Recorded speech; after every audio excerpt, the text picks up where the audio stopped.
চাঁদপুর সেচ প্রকল্পে বাঁধ নির্মাণের পরবর্তী সময়ে সিআইপির অভ্যন্তরে আবাদি কৃষি জমির পরিমাণ অর্ধেক কমে এখন দাঁড়িয়ে আছে 15,000 হেক্টরে।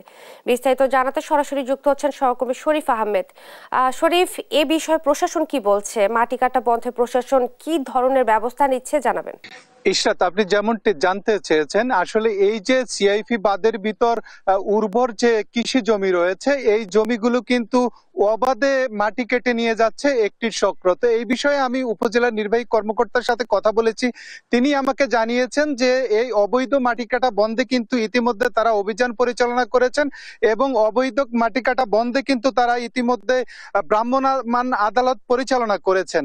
চাঁদপুর যে সেচ প্রকল্প রয়েছে, অর্থাৎ এই বাঁধের ভিতরে কিন্তু আবাদি জমি ছিল 28,000 হেক্টর, সেটি এখন কমে এসে দাঁড়িয়েছে 15,000 হেক্টরে। নানা কারণে কিন্তু এই জমি কমছে।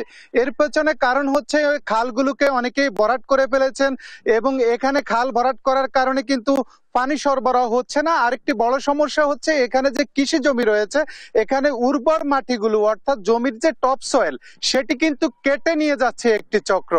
এখানে প্রায় এই যে বাঁধের ভিতর প্রায় 28টি স্পটে কিন্তু এই মাটিগুলো কাটা হচ্ছে। এখানে যে মাটিগুলো নেওয়া হচ্ছে ইটপাটায়, সেটির জন্য কিন্তু ব্যবহার করা হচ্ছে ট্রাক্টর। এই ট্রাক্টরে কিন্তু গ্রামীণ সড়কগুলো ক্ষতিগ্রস্ত হচ্ছে। তো কৃষকদের দাবি এই অঞ্চলে দ্রুত সময়ের মধ্যে যেন এই কৃষি জমির মাটি কাটা বন্ধ করে প্রশাসন এবং এই বিষয়ে জরুরি কোনো ব্যবস্থা গ্রহণ করে। এই ছিল আমার কাছে ইশরাক, চাঁদপুর থেকে।